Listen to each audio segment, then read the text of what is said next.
back in 2016 to 2017. The religion is initially never been the focus of my dissertations, but apparently the discourse about religion and religiosity and reflection towards the religion among the young people in the refugee or migrant community that I met is apparent. So maybe they didn't think that way, and I also didn't plan it to have this kind of focus. But I analyze it, I observe from their conversations, from how they behave in everyday life and how they conduct the tactics and strategies in navigating life in Indonesia. I see that religiosity, like religious sphere in Indonesia, also take parts in influencing how they move around in this country.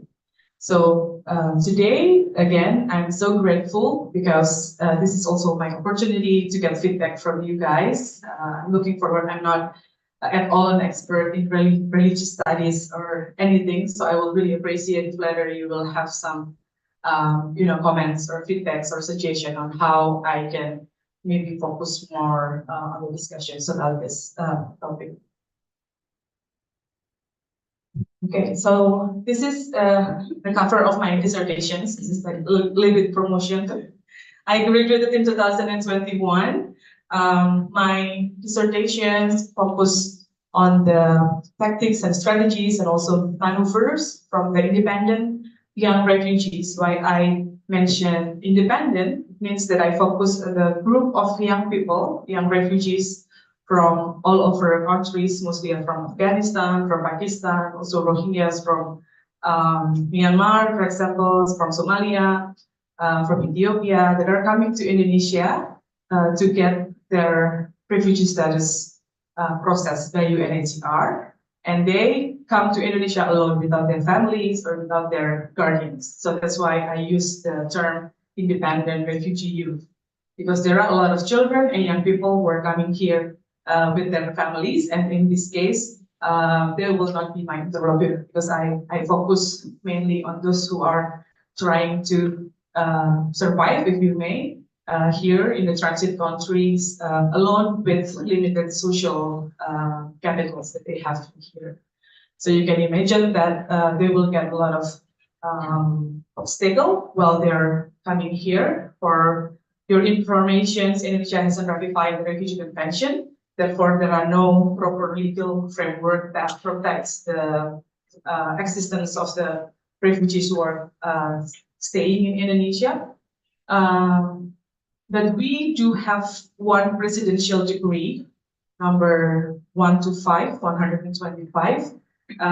The year is 2016, and basically it regulates how the Satgas, what do you call it, like the task force of the refugee kind of like manage the populations within the country, particularly when they are found in the sea, for example. So how the ministry will find space or place to accommodate them, etc., etc. But there are no mentioning at all about the rights of the refugees who are staying in Indonesia. So they don't have the rights to work, they don't have the rights to education, they don't have any, like normal basic rights that we probably imagine should be having as a human being.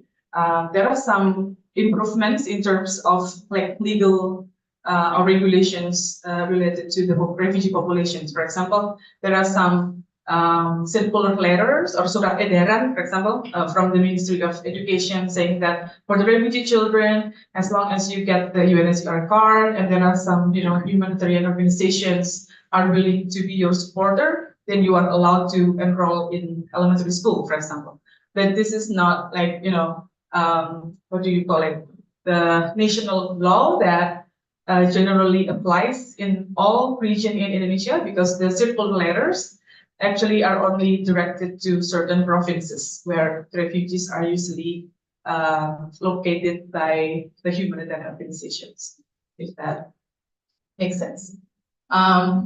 And in here, I conducted my research for 14 months, from January 2016 to I think around February or early March of 2017.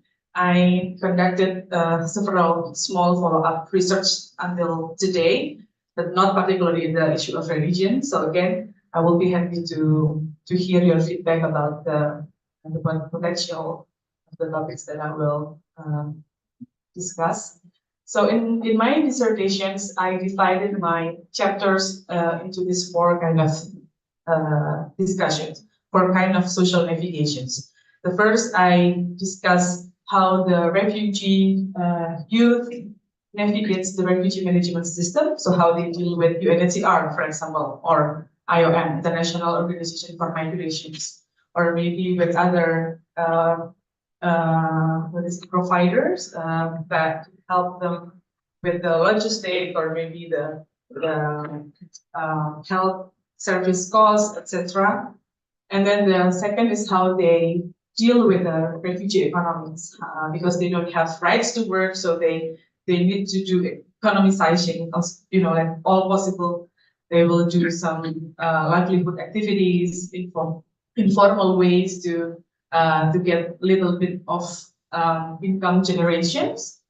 And then the third one is about how they navigate the relationship with locals in Indonesia, and the fourth one is how they participate or join with the global youth cultures. So the issues or the discussions about religion was included in the third group of, the third chapter. It's about the relationship with locals in Indonesia. And I discuss particularly how the refugee young people who are mostly are not Sunni Islam, Sunni Muslim, try to navigate the Muslim sphere majority in Indonesia.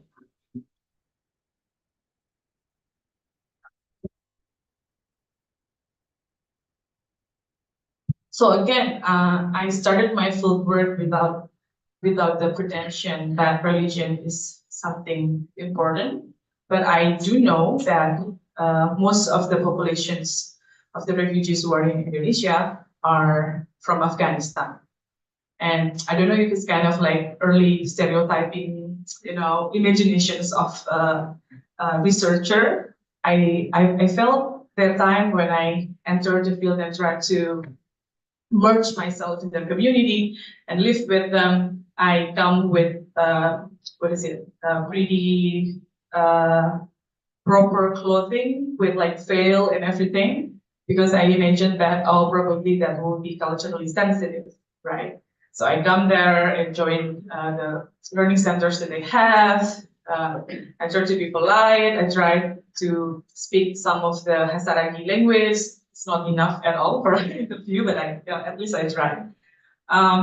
But when I entered the community and I know some people, some young people over there, and they said, Lisa, if you're not normally wearing veil, don't bother to wear veil.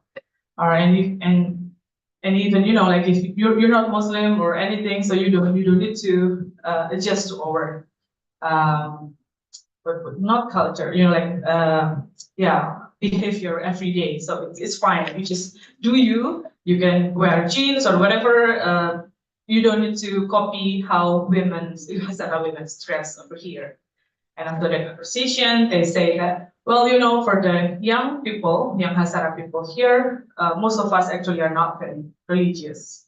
In fact, that some of them, they develop kind of like skepticism towards religion, because what they saw in their country, they see that, the conflicts and the persecution and stuff like that is always related to the issues of religion. So they kind of like think that, hey, I'm not in Afghanistan anymore, I'm in Indonesia now, so why should I also bother with, all the strict rules that my, what is it, not government, but, the regime in my country forced me to do.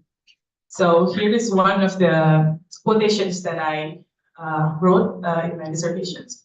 most Hazara boys here are not religious, I myself am an atheist. Look what religion has done to my country. I will go to America.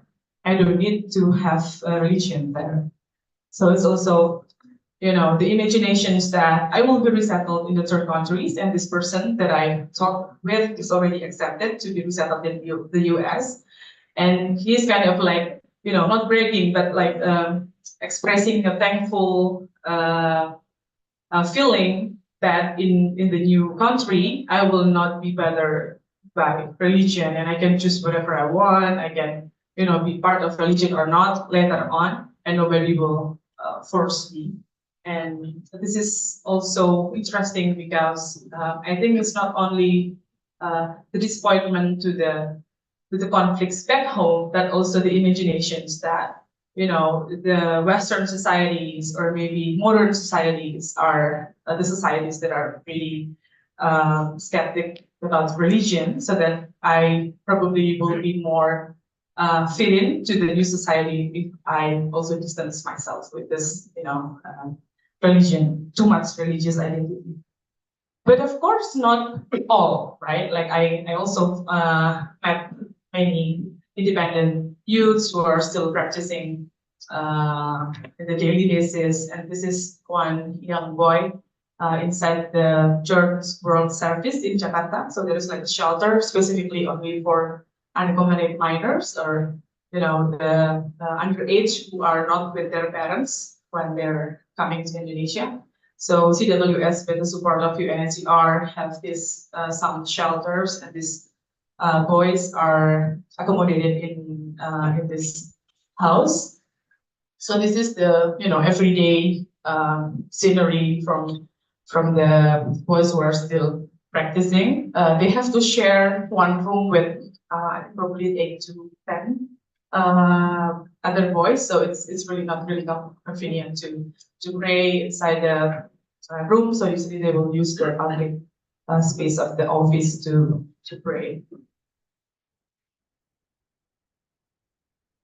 Yeah, as you can see here, this is the new data, so it's not from 2017. This is from December 2023. The populations of refugees and asylum seekers in Indonesia is only a little more above 12,000 people, and it's also already included with the Rohingyas, people that recently came to Indonesia last November, I think around the end of the year 2023. And you can see here that almost 50% of the populations are from Afghanistan, and they are from ethnic Hazara. So they're different from Pashtun, who are the majority of the people in Afghanistan. And the Hazara boys will prefer Pashtun, kind of like a bit in the same definitions with Taliban, because they are persecuted in Afghanistan because they're minority, because they are ethnically different, and so it's very visible. Like with Pashtun, you can see that there's very probably tall person with a pointy nose, but with Hazara probably is more like Southeast Asian, I would say, or Asian look. So it's very easy to identify them in everyday basis, and also because they have different religion. Pashtun mostly are from Sunni. They are a Sunni Muslim, and Hazara normally are Shia. So you can see here that it's actually very interesting in the beginning why they kind of like choose Indonesia as transit countries, because they know, I believe that Indonesia are mostly are also Sunni Muslim, that they feel that it's still safer anyway than their home country. So mostly I will talk about the experience of Hazara youth here, although maybe I will added some stories from other youths as well. Okay. So as you may imagine, the first time the local people that share areas with the refugees, maybe they didn't realize that there are refugees staying in their city. But now I think the transit time can be more than 10 years. So you can imagine that local people now are more aware about the existence of the refugees, and they know that, well, the religious identities of these refugees as well. So more and more challenges or threats that are experienced by the youth. This is a story from one guy who lived in Kalibata apartment in Jakarta. So they gather money with their friends and they live in one small apartment with I think 6 boys. And they usually will not do laundry by themselves, and they will just go downstairs and ask the laundry service downstairs to wash their clothes. And they say that I got a lot of trouble because of my name. Uh, they say that Muhammad and Ali is like 2 typical names of Shia, Shia name, or maybe Hazara Shia name. That's what they inform me. They said that one day I came to laundry service downstairs near the lobby, and the man working there asked my name. I said Ali. Then he asked if I'm Shia. I answered, yes, I'm Shia. Is there any problem? And he said, no problem. But then I lost a couple pairs of my clothes. There are many problems for us who are named after Ali or Muhammad because people will immediately relate that we are Shia. I wonder why Indonesian people think that Shia are bad and cruel people. And this kind of expression, I found it a lot in Cisarua as well. That's also when I realized that religion becomes like a really quite important part of their daily life. Is that this kind of questions? I receive that kind of questions a lot. They will ask me why Indonesian hates Shia so much. Why they think that we are, what would they say, a liar, that we are willing to apply for our benefits, and they say that we are open for the contracted marriage, and they say that you live with Hazara community here for quite a long time. Do you see that we do contracted marriage? We didn't do that, but why Indonesian people think that Shias are bad person, therefore they can do whatever they want to us. And I don't think that I give proper answers to their questions. Maybe later you can also share your opinion. But not only in their place, sometimes in the road or on the way, they also experience this kind of discriminations or harassment from locals. For example, inside the KRL, people around Bogor now are quite familiar with refugees living in the area. Some of them knew many of us are Hazara Shia. One time I traveled with KRL from Bogor to Jakarta. A man asking me if I am a refugee, if I am a Shia. And then he spit on my feet. I wanted to punch him, but I hold myself. I think he was drunk. I do not want any trouble, so I got off in the next station. So this kind of daily harassment become kind of like quite not normal, but quite often. The story that I heard, that of course the identity is not only that they are from Afghanistan, that they are not they are from Shia, but also the fact that they are migrants, that are refugees, also affect tensions between the locals and the community as well. So some of the girls there told me that the catcalling really happens a lot, yeah. And they also say that little children sometimes throw rocks at them and say bad words, so they think that probably their parents say something to their children about about refugees or about Shia. So this is kind of like daily struggle that they have in interacting with local.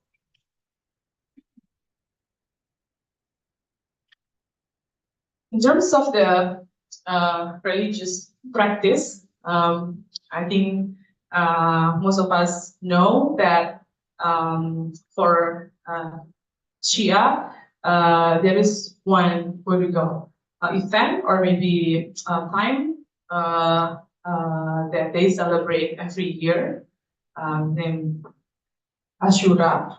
And at the beginning of their transit in Indonesia, particularly in Cisarua, for example, some of the women or some refugees, they will gather in one house for consecutive days and to recite Al-Quran and to do the mourning process of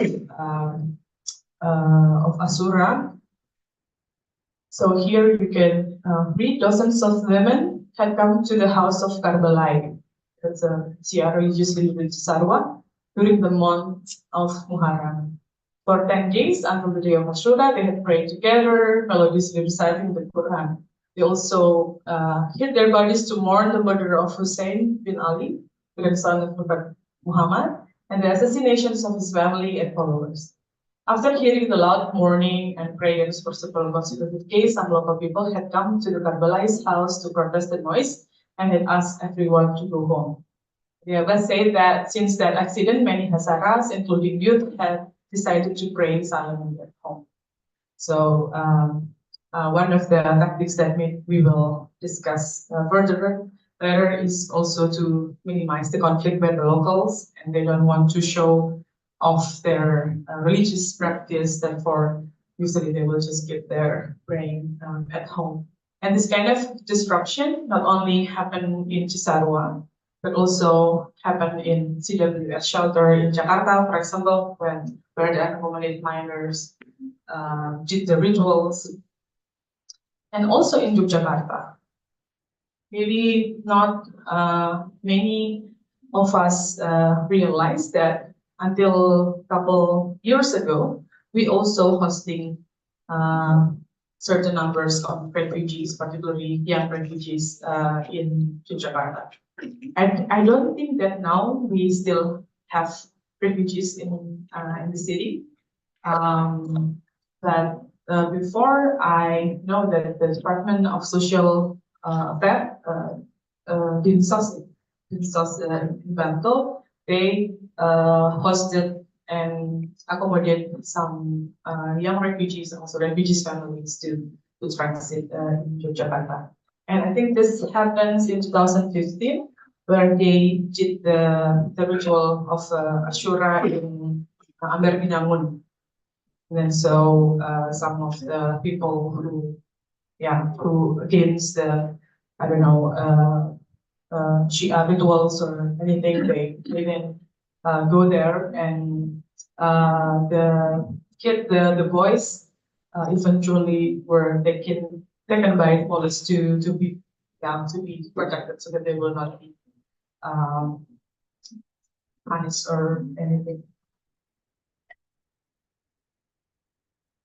So from 12,000 refugees, probably like 8,000 of refugees are under the care of IOM, International Organization for Migrations. And when they get the support from IOM, usually they will be accommodated in community shelters.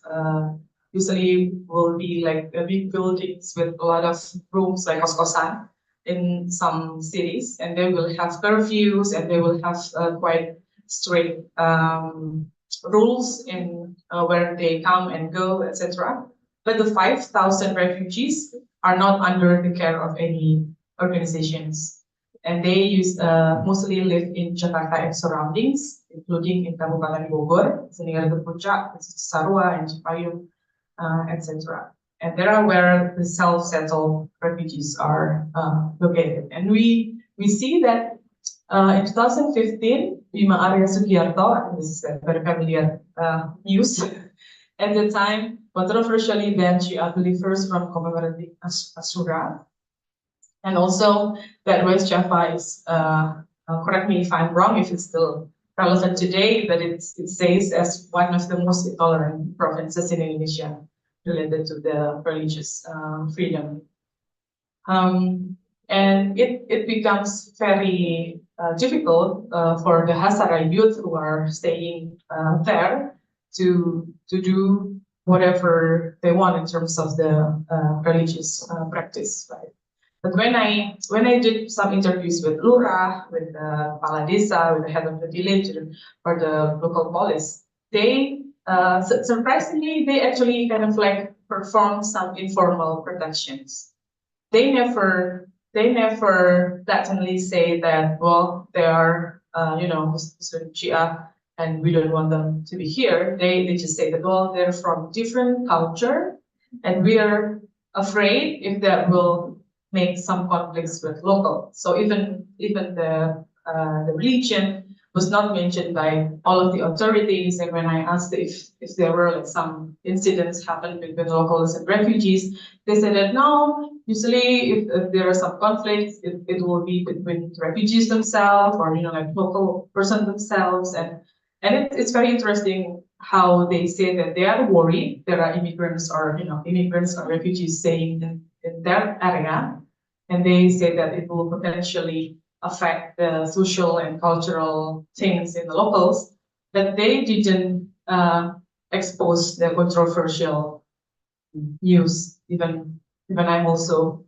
discussing many times with Maida if it's safe to talk about Shia refugees here, like if it will be broadcast and stuff, it will be very sensitive, and how do we protect their safetyness and etc. But it's very interesting how they're aware that there's like very big differences that they didn't reveal them to outsiders, including researchers who are there. Okay, so I did like a little bit of media studies from 2006 to 2016, and this is actually not particularly only for the refugee Shia, but Shia refugee, but for the refugees in general. You can see that how national media represent the community, the refugee community.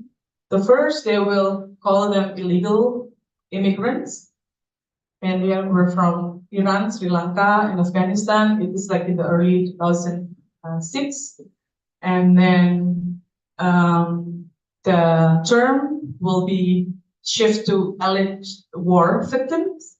So the tone are still sympathetic, seeing them as vulnerable victims, etc., etc.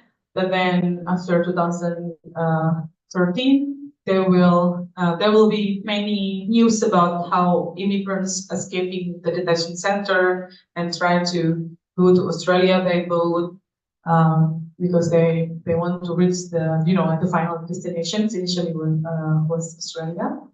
And then in 2014, we can see here that the representations or the terms used to call refugees in medias changed quite drastically. They are called gigolo, is that the English word? Shia missionaries, ISIS-related group, any kind of what is it, like the terrorist-related term that they then used to call these people. In 2015, then because there are a lot of like social dynamics as well, so the terms like troublemaker, prostitutes, womanizer, transactional marriage, then also. So I hope I still have some time. Yeah. Okay. So after we understand the challenges, the discriminations, the harassment that they receive, they also conducted some investigations on how they try to avoid conflicts and how to have like a safe life in Indonesia. Before going to the tactics, I want to be fair as well to say that although they face this threat, but we actually have to appreciate Indonesia as a transit countries, because in other field or in other area, Indonesia actually has provided a quite flexible arena for the refugees with the ambiguous legal framework, Indonesia has a lot of informal practice from the officers, for example, to allow refugees to move around, to navigate. I think that's really the characteristic of Indonesian, right? It's like very negotiable, very flexible, where we don't have strict rules that we will try to negotiate. And that actually also becomes quite enriching experience from the refugees as well, because they can try many things, etc. So this is something that I think important to be mentioned, so that you will not have these imaginations that Indonesia is like very punitive, etc. Because compared to Malaysia, for example, Indonesian immigration officer is really good. We, like there are some meeting happening, but not like in the daily basis, or this is not the norm.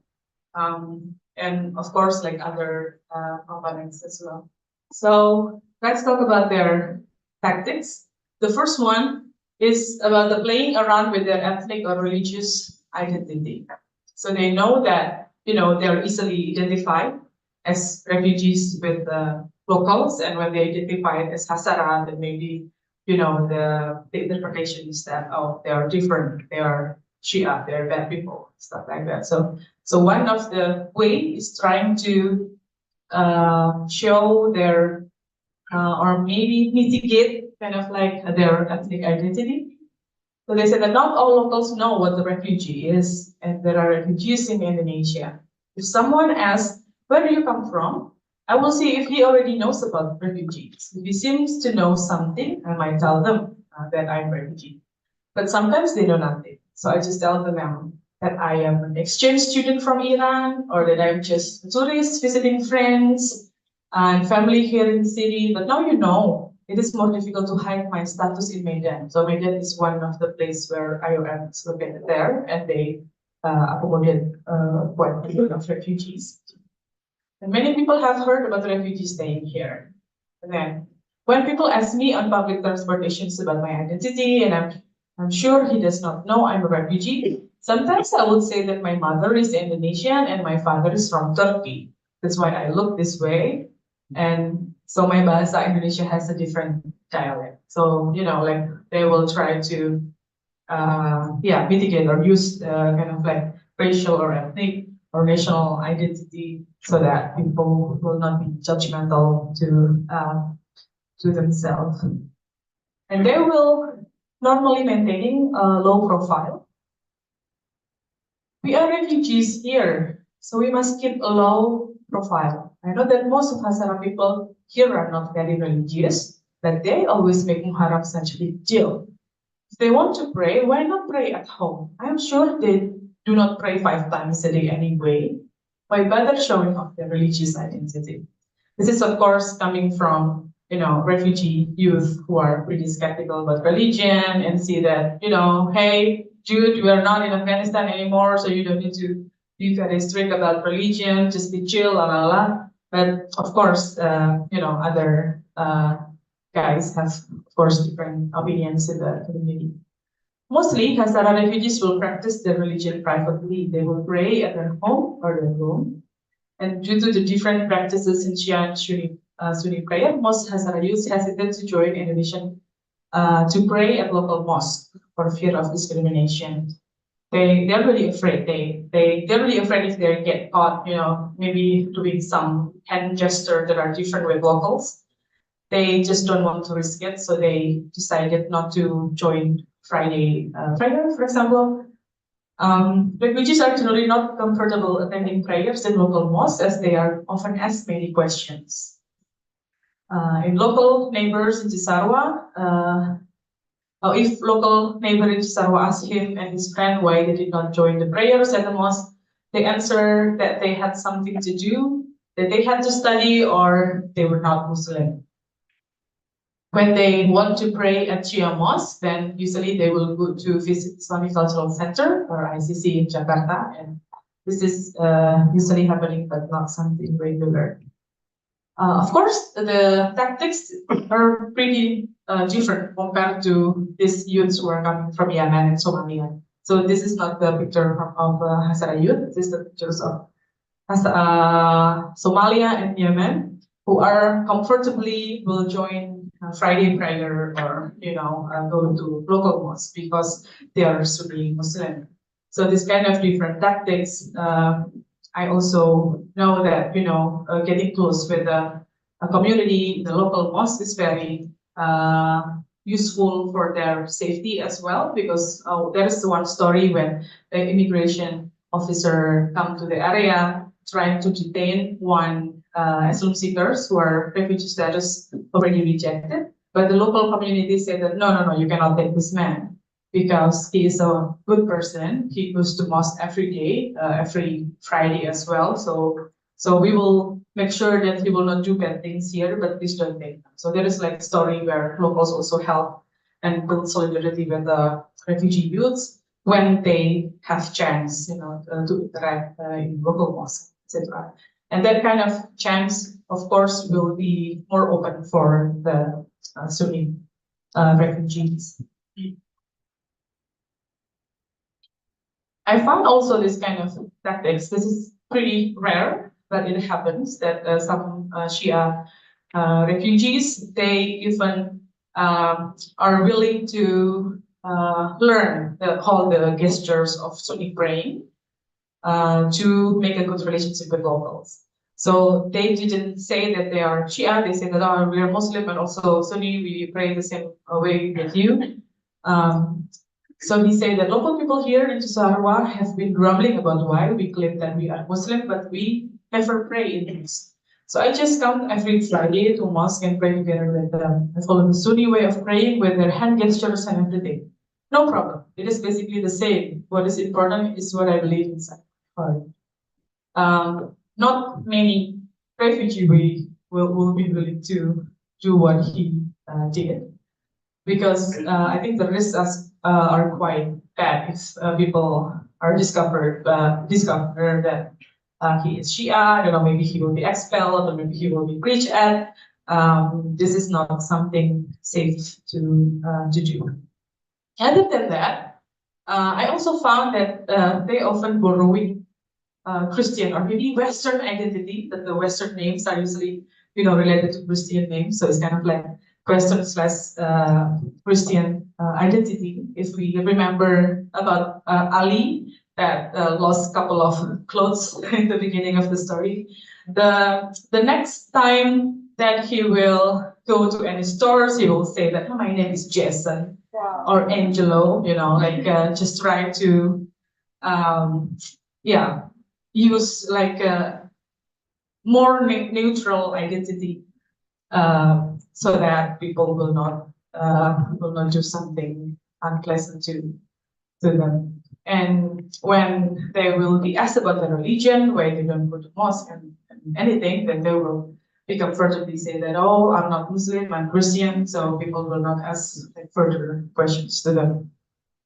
I also have like one story of one boy who has tattoo, quite visible tattoo on his arm.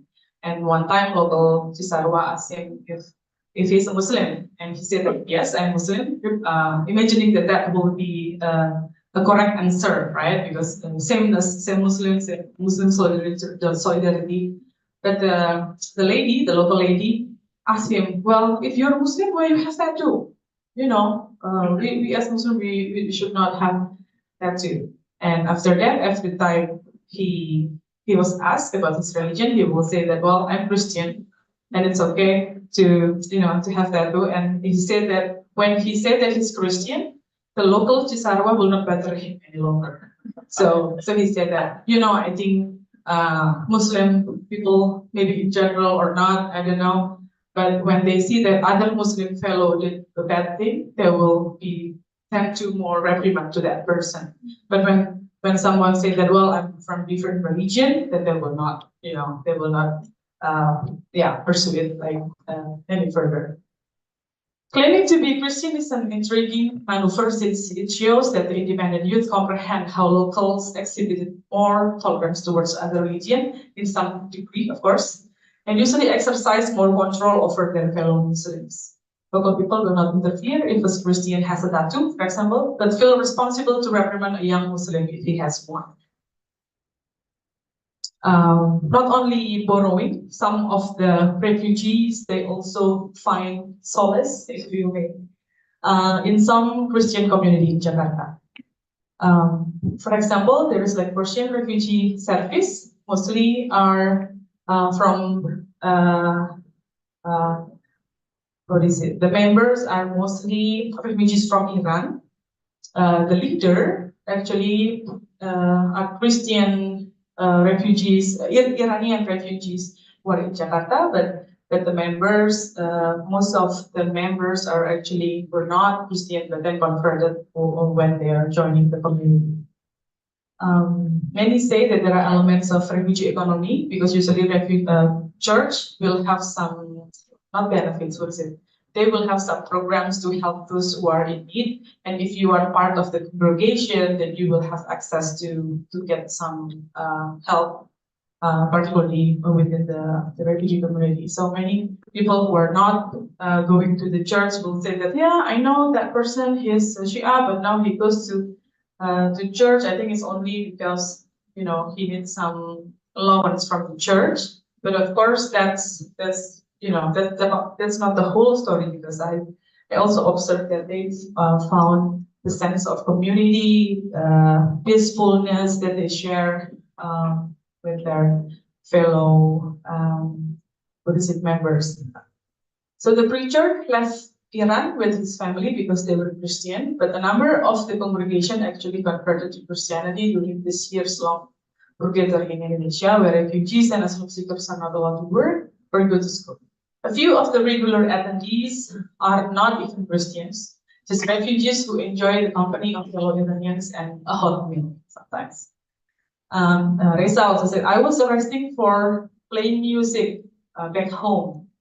A young man who now plays keyboard at the Sunday service. Can you imagine? Music is haram in my country. I went to jail for that. I had to leave. So I think this is, I got this story from VOA actually, and this is just posted in 2017. It's don't remember. Please bear with me. I'm almost there. This is about going back to the Hazara identity. You know, before Islam came to Afghanistan, there were times where they have the Buddhist era, the quite, what do you call it? Not successful, but you know, like a pretty lot of culture with the Buddha in Bamiyan, the big statue. They're very proud with their culture of mix between the East and the West. And they celebrate that kind of culture and proud to be part of this history. Many of the young people told me that they consider to looking back at their, you know, ancestors' kind of like identity. I think we also share this kind of similar history or period time, right? We have Borobudur, and when they're here, I invite them to Jogja, and some of them I brought them to Borobudur as well. And I said that, you know what, we also had something like this, maybe not this big, but we also had this kind of story where we were proud of, but now it was destroyed, right? Because after the Taliban rules, then all the arts or the statues were bombed, were destroyed, because they don't want people to menyembah berhala. Yeah. Sorry? Yeah, like the idolizing the statue and then, you know, pray to the symbol, and this is kind of like maybe forbidden in Islam. So they kind of like destroyed, and some youth say that they try to relate with their origin identity, story of Buddha statue in Bamiyan, to emphasize that Afghanistan once has been a center of Buddhism before Islam era, but the glorious remnants were destroyed by Taliban. And a few refugee young men told me that they want to be Buddhist, just like their ancestors, who were able to live in peace and harmony, and who were allowed to create arts and enjoy music. So this is like the imaginations of, you know, of the new identity that they hope to build in the transit countries and also later when they are resettled. Okay. So this is some reflections, and I want to share with you. I want to hear your opinion as well. So dozens of Hazara independent youth expressed skepticism towards religion. According to them, the persecution, terror, and never-ending war in their countries occur due to religious radicalism, and it makes them want to dissociate themselves from any religious beliefs. Many have figured out that citizens in English-speaking countries do not embrace religion as much. Thus, many start to embody the image of modern global citizen by no longer practicing their religion, while some even claim to be atheists. The opposite reactions are actually also found in facing the surveillance and maybe the harassment from locals, right? Dozens of youth found themselves holding onto their Shia identity even tighter. Because before maybe he doesn't care, but then now he got the kind of harassment. Sometimes they also go back to their identity. And some youth contemplate and found opportunity to decide the meaning of religion for themselves. Some converted to other religions or simply enjoy being part of religious community. Many enjoy the experience of Islamic but democratic country. That's what they say. Indonesia is like kind of like Islamic country, but here is way more democratic. And in terms of gender discussion, the refugee women appreciate social system which we have like more space for gender equality compared to their country of origins. This is the last slide. Yeah, this is just the general thoughts that when young people did not need to repress their identity, including the religious identity, they said that they felt more comfortable and confident in investing in personal relationship with local. And I think this is maybe good for discussion as well. Some of the youth told me that you have to keep Indonesia as it is, because I see the seed, particularly in West Java, in Cisarua. I saw the seed that there are mass forming of mosques that maybe will preach some fundamentalism idea. I don't want Indonesia to be Afghanistan, so you have to be careful. That's what they say. Do not let Indonesia become like Afghanistan.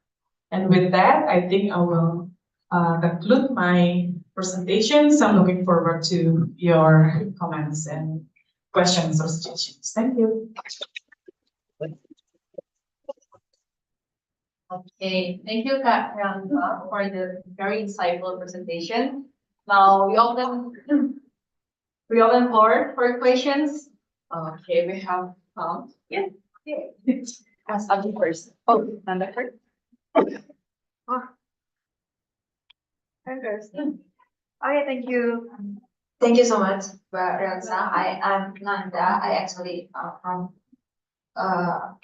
international relations in Realisa Islam Indonesia, which is pretty much talk a lot about Islam global political Islam, especially the refugees from the Muslim world like Afghanistan, like this. And it's interesting and for me to sense of nostalgic or recall my memory in 2016 or 2017, and yeah, or your research school, which I am at the time in as a bachelor student in UE, whereas I remember a lot. I remember so much that people talk a lot of negative things of CR.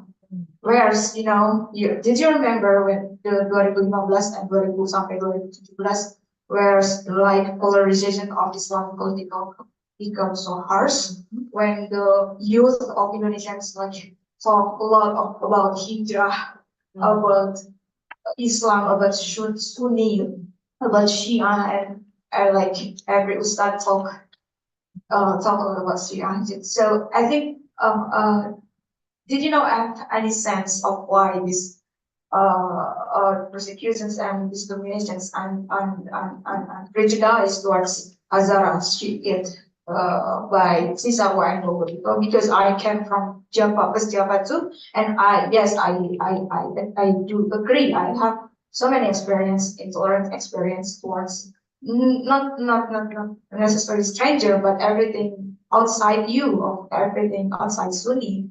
it's become like harshly prejudiced.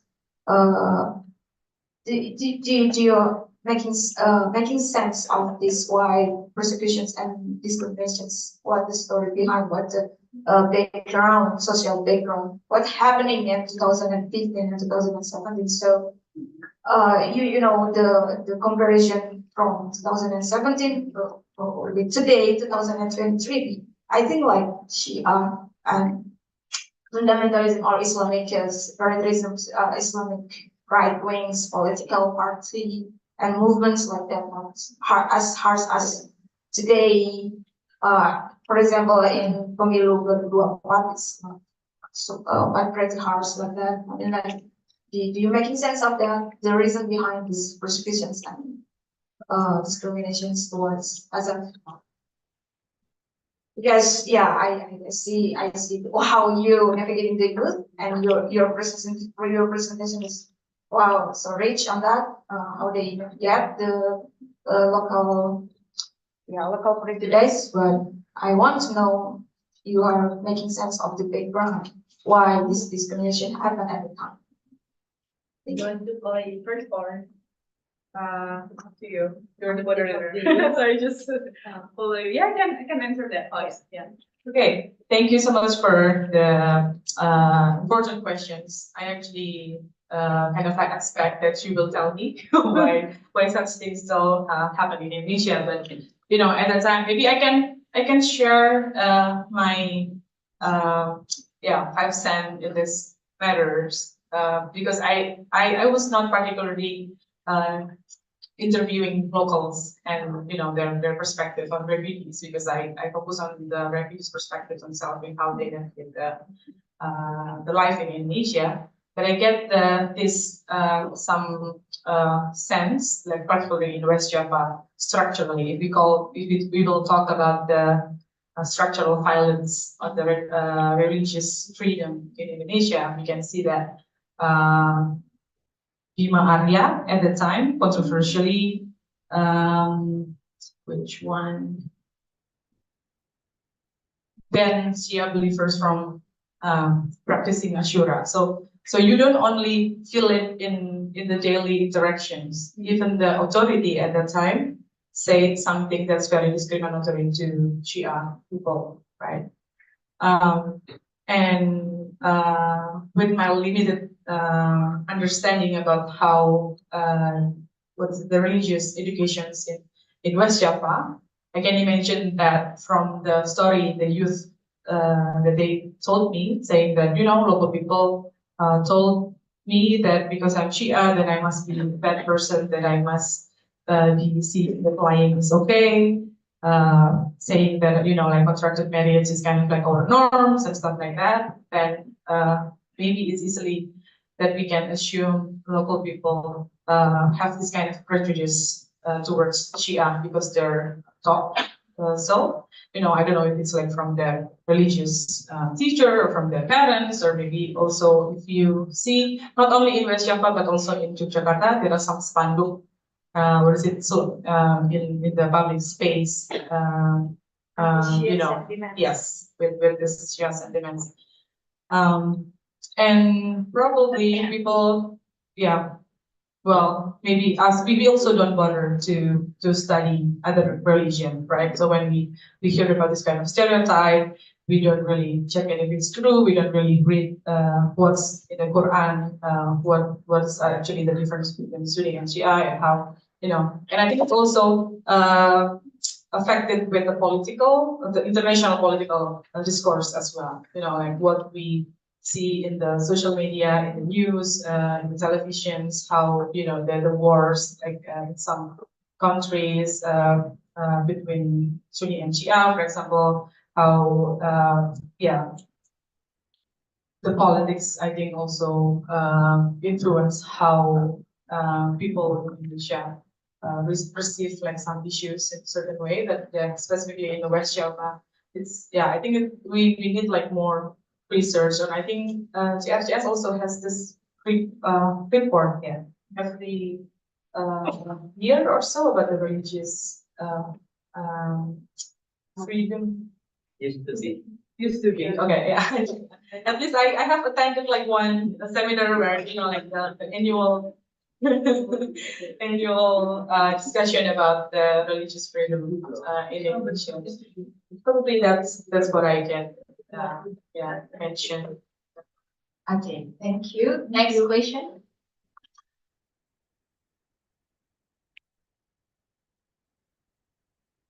Yeah, thank you. I am Aik.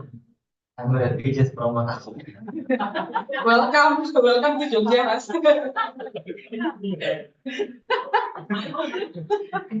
Okay. Your study also focus on youth and focus on refugees. Yeah. And you see the interaction or how the youth respond to the local communities. So I I'm kind of interested with the relation between between the youth and their parents and or their community, because and you have shown also that the youth refugees use creative ways to negotiate their self in order to be safe.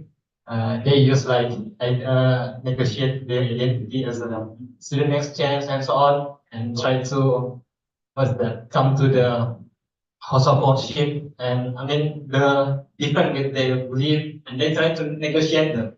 Means like the Shiite come to the Sunni mosque and try to copy paste their gestures. So how they, I mean, the response to the community and their parents, because sometimes I feel that yeah, it kind of is biasa-biasa saja, because sometimes we think that the youth is like in process to find the religions. It's different with our parents. It's like me when I come to the Mama. Sometimes I'm not afraid to say, I mean, to report to my mom that I have eaten something not halal there. So yeah, I mean, for me it is not a big deal, but for my mom it's kind of different.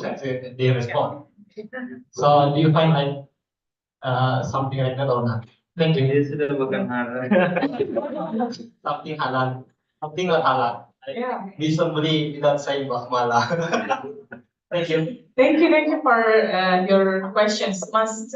Abang. Abang Ai. Okay. Yeah. Thank you. Of course, I think the example that you just mentioned also happens with the refugees communities, like the youth, particularly because they're transiting in Indonesia, in Jakarta and Sarwa. So they will find new things that they didn't find when they were back home in Afghanistan or in Pakistan. And they see that, oh, this is possible. This is new experience to me, and I want to try it out, right? But it also depends on where they are located.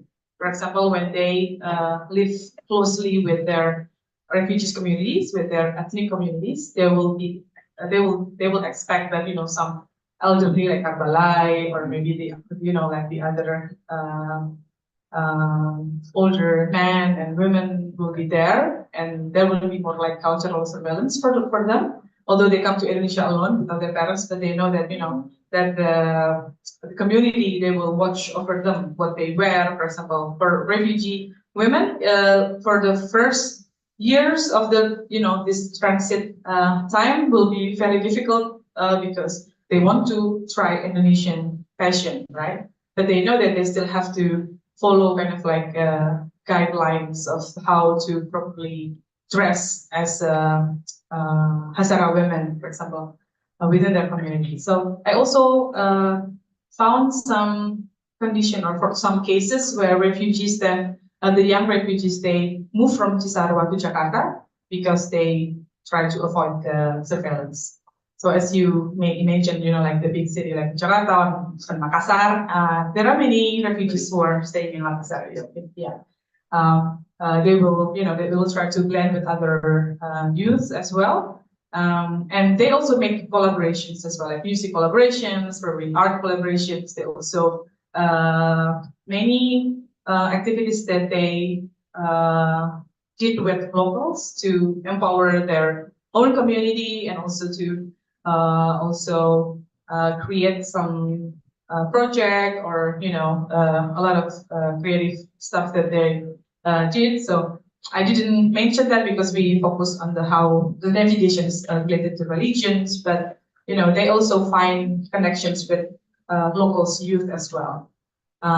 Those who like K-pop so much, they will go with their local friends, going to some K-pop concert, music concert, for example, or when they have this passion to teach, that they will collaborate with locals to make refugee learning centers. Like there are a lot of activities that they have. But I think you're right that there are still some elements they feel that they will have cultural surveillance from their community. That's why they will try to minimalize it by staying away from from this community. Does that answer your question? Yeah. Okay. Okay. Next question, please.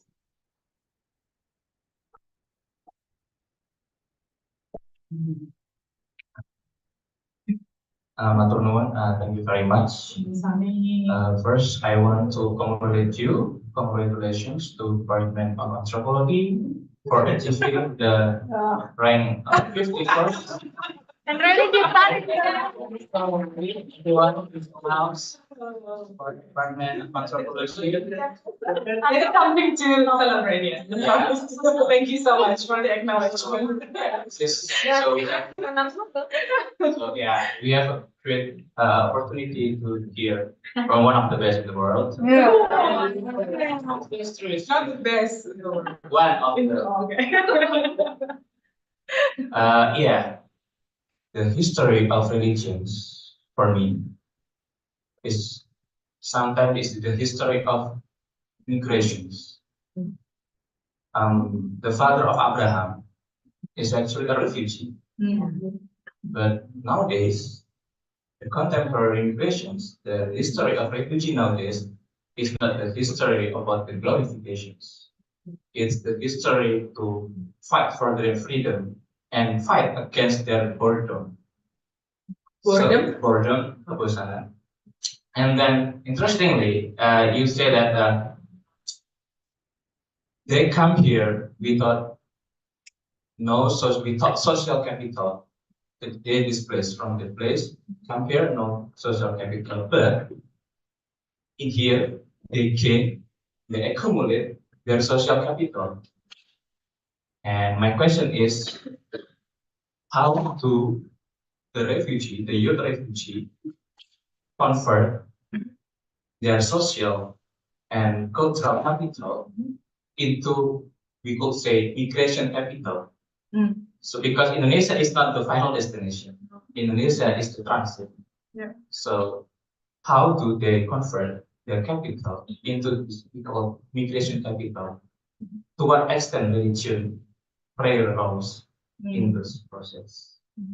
Matur nuwun. Matur nuwun for the very critical questions. I need to reflect for some time to answer that questions. But but let me maybe mention that most of the refugees and asylum seekers who are transiting in Indonesia are from the countries that are not shared direct border with Indonesia, right? So from Afghanistan, Somalia, Ethiopia, they're very distant, they're away.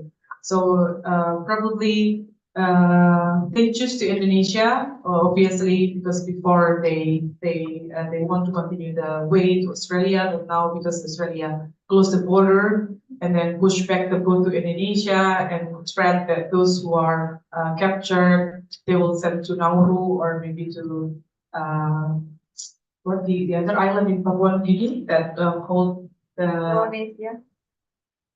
no, there is one detention center funded by Australia to accommodate the refugees. So they decided, okay, then it's better to just wait in Indonesia until the refugee status get processed and they will get some resettlement, etc., etc.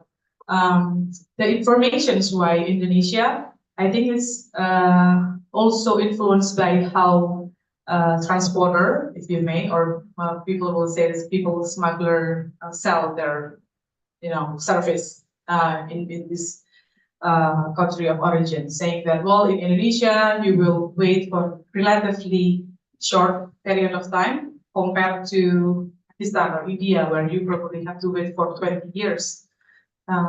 They will calculate the numbers of refugees waiting in this country that are, like it's still less than 20,000 compared to millions in other places. So they think that, transiting in Indonesia will be shorter, right? And to say that they don't have social capitals is true, but sometimes they also find information about Indonesia from their friends who are posted something in social media, like in Facebook, showing how they enjoy, like greeneries in Puncak, something like that, and they will see that, transiting in Indonesia is cheap and safe, right? So they will decide to also try to come here to a safer place, of course, compared to the conflict that happens in their countries, and they will not be persecuted by anyone here, but they have to wait for longer period of time to get the resettlement chance. And to convert it, we now talk about the migration capital. Not all of the youth coming directly to Indonesia from their country of origins. Some of them even have already transited in other places. For example, like Hazara, Afghanistan. Some of them, they were born and raised in Pakistan, also as refugees, and then they decided to come to Indonesia because of the conditions in Pakistan, and they will not be resettled anywhere. And with this kind of refugees, they have more experience of transiting, right? They will have more experience as migrants.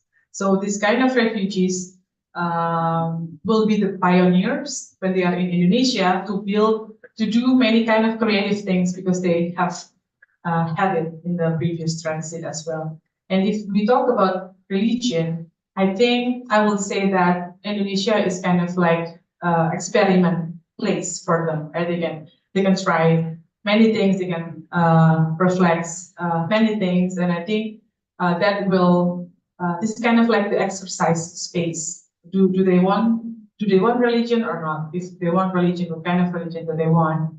And probably they also see that, if I want to be part of some religious community, will this community also exist when I will be resettled in the third countries?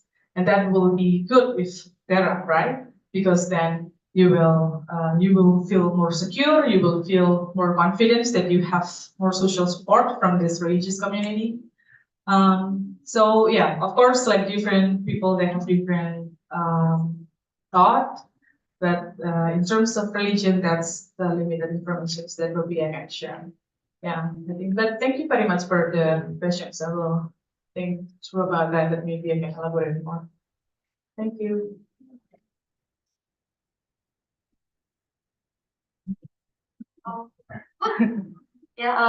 My name is I'm from CRCS, and according to your research, it reminds me to my friend who is also a refugee in Bogor. And listening to his story, it's so very, I think the traumatic events of his story can be felt by me in that.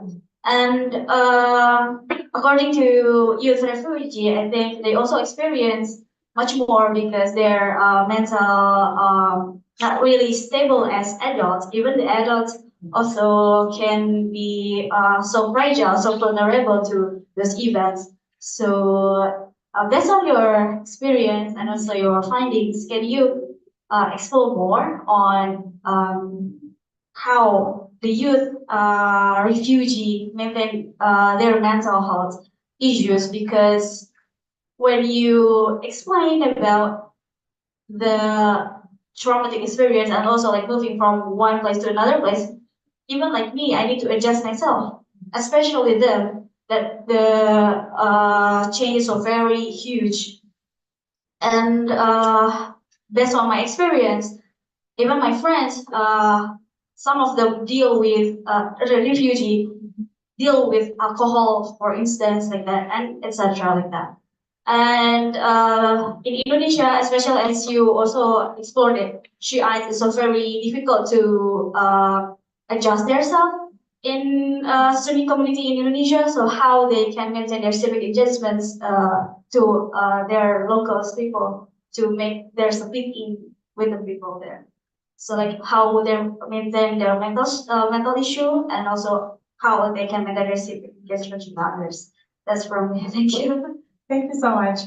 Yeah, maybe the first questions, how they maintain mental health, is very, very real issues. Actually, because this last couple of years, you will read in the national newspaper even that there are some refugee youth commit suicide because of the prolonged waiting.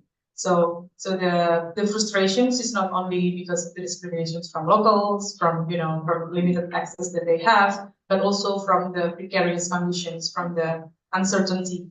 Until when I have to wait for the result, for the chance to get resettled in the third country, where I'm here just sitting inside a room doing nothing, but my parents or maybe my younger brothers back home are dying, right? And they really need my contribution as well to help them probably to go out from their countries and etc. Because usually you see the migrations of the single refugees not always decided by only individual person. That usually will be decided as well. There is a lot of chance that the family will gather and decided who will go first, right? And then with the imaginations that this person will have a good chance to go to work, etc., and then to invite other or maybe to fund other refugee members to go out from the countries and escape from war. So the mental health is really apparent, and also now the chance to get the resettlement is also very low. Mostly they have to wait more than 10 years now in Indonesia. So it's like really quite long. Without job or any Without jobs. Yeah. Wow. So if they are under the organization's care, then they will get some allowance, like limit allowance every month. But if they are self-settled, meaning that they have to get help from their relatives in the other countries, etc., or maybe they have to do some livelihood activities.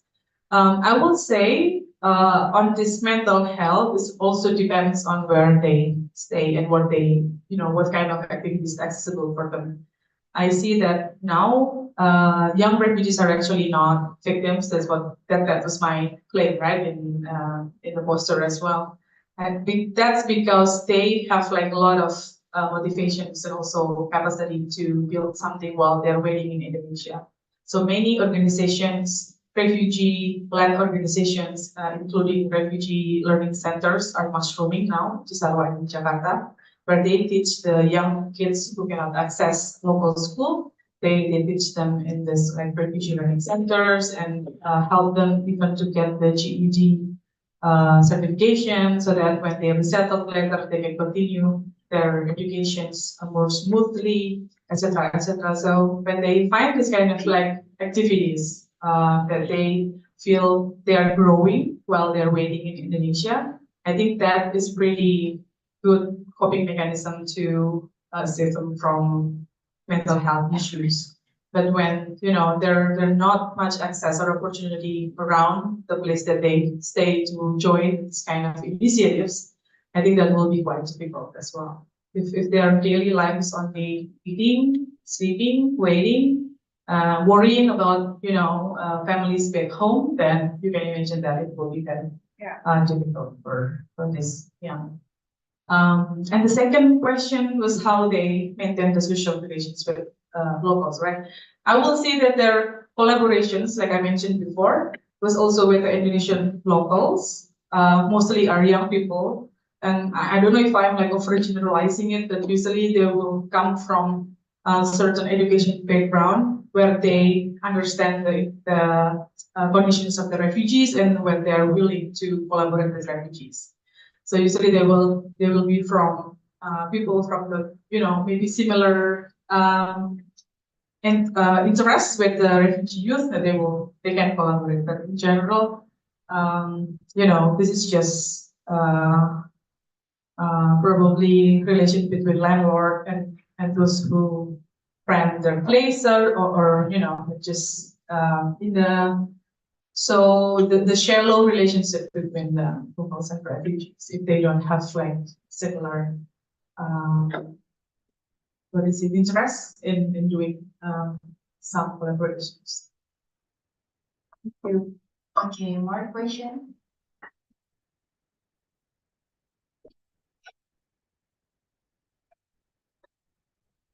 Thank you.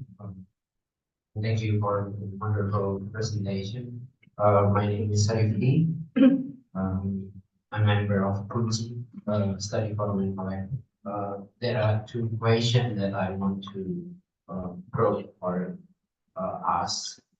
The first one may be also related to the last question also. Maybe it's not necessarily talking about the adaptation, but also to think about religion or the like here the religious background as institution, like which connect with the like relief service.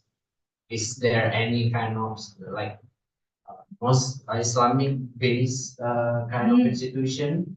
Because as far as I know, like I only knew Jesuit Refugee Service and also Catholic Relief Service, who have some kind of livelihood programs for these refugees. So why this typical like conflict happens, but actually there are several institutions that are like based in the same religion that as the refugee have, could provide those kind of maybe safe haven, and is any connection, but then also why they convert into other religion. So that try to connect the religious background with institution that could provide. Those are the first question, and the second one are the condition of the livelihood itself. So I want to connect with the means of production or the economy background of this refugee, which in Linguan cannot work, I believe. Then because we are in transit country, but several like refugee which I know can access some like yeah professional offerings as a model, or opening restaurant in Yogyakarta. So Very delicious. yeah, very delicious. The name is Tano, like the others want to try. And so how to connect with these means of production or connection about the economy, because I wonder why the necessity of this like refugee to connect with locals, like and how they could connect with the locals. So it might be connect with the other findings, because this is one of four of aspect of part of your result or research. So I just want to ask about the other things, the economic background, because I also like we we actually as a team host several refugees during 2021 in the middle of the pandemics and on the occasion of exhibition. So there are several refugees that would sell their embroidery through this exhibition. So it's like informal way. So and the one that provide the kind of support toward this refugee is from the Jesuit institution. So I also want to mingle like those two different things that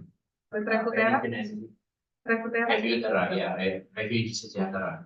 So it's like I want to try to ask whether there are some connection between those religion as an institution, and also the connection between those with economy.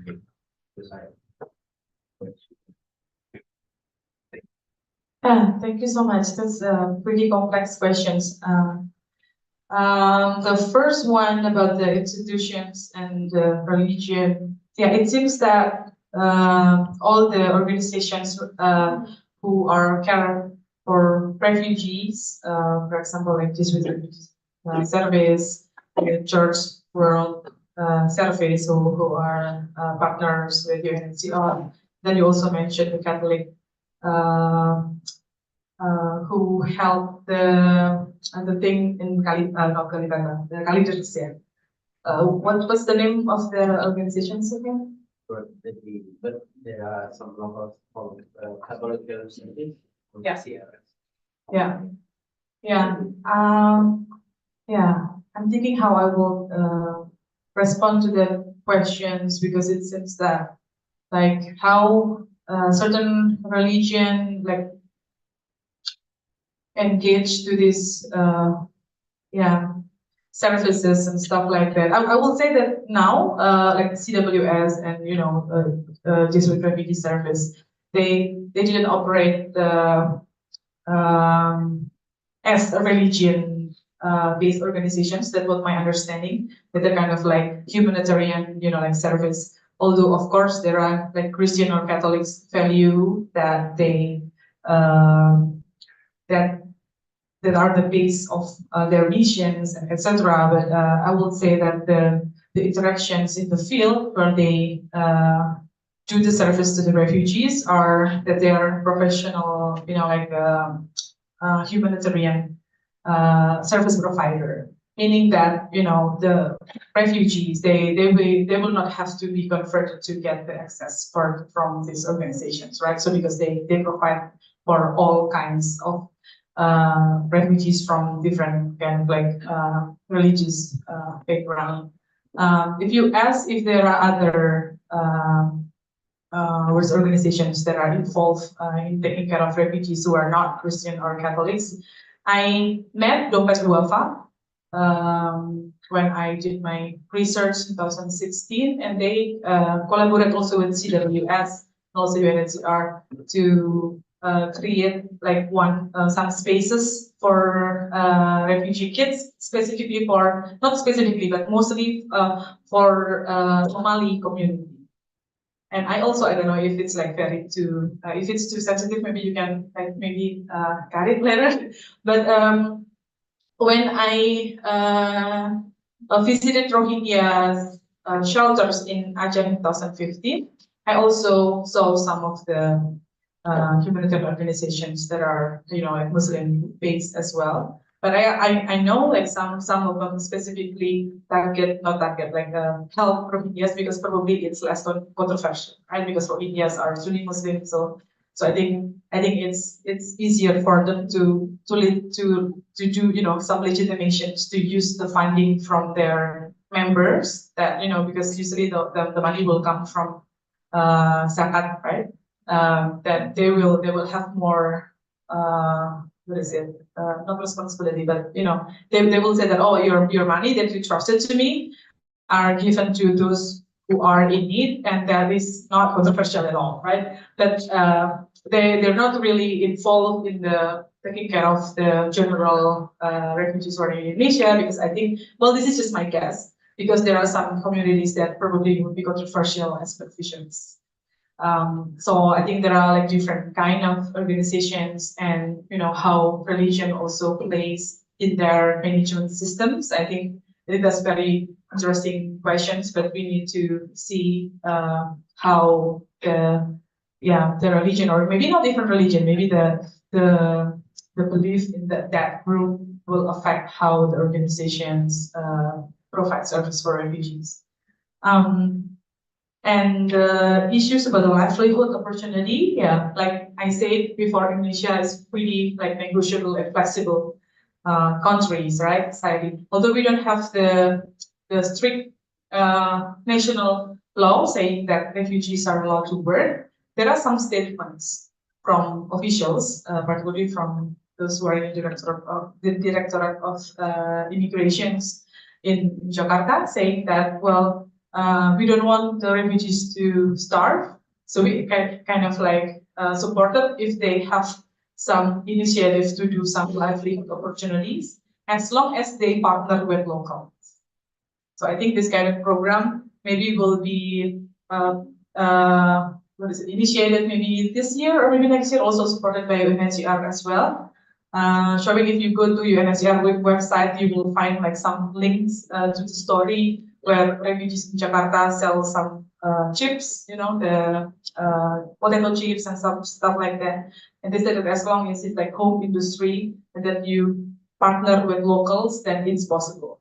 So that is also still going on discussion about how big is the home industry, right? Like the scale of how you say that it's okay or not is still like quite blurred. But at least when you are partnered with locals, then all the perizinan, apa namanya, the documentations to get the permissions will be handled by locals, and this is supposedly then can be named as like local business and stuff like that. So there are open doors, possibilities for this kind of collaborations. But from the perspective of refugees, I asked some of the activists among the refugees community, and they say that, you know what, actually particular access to rights to work is better for us, because if the government grant us, I don't know, it's like also sensitive, so you can,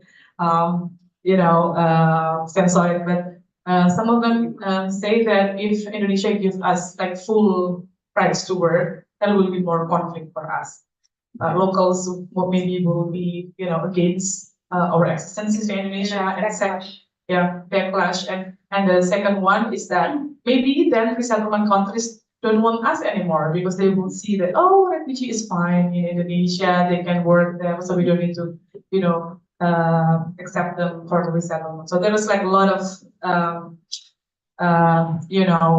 conversations around the rights to work, but I think the livelihood opportunities are like a win-win solution for the refugees and also for the Indonesian government.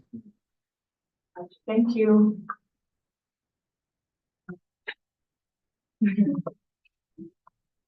Okay, so we have two questions from YouTube. Oh, okay. The first one is from Middle East. Yes. And I would like to ask if the research is still relevant in the current context of 2024.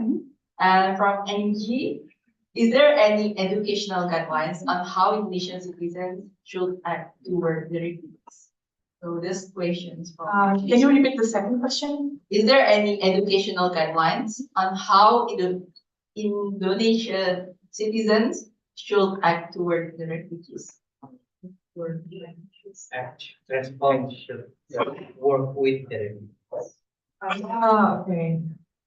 Yeah, I don't know if I get it correctly, but I will try to answer. So the relevancy of this research to today condition, as I mentioned, the research is actually based on my research in 2016 and 2017. It's maybe more than six years ago, seven years ago. But I did like several small research, not particularly on religion, but on the rights to education, for example, rights to access the health services.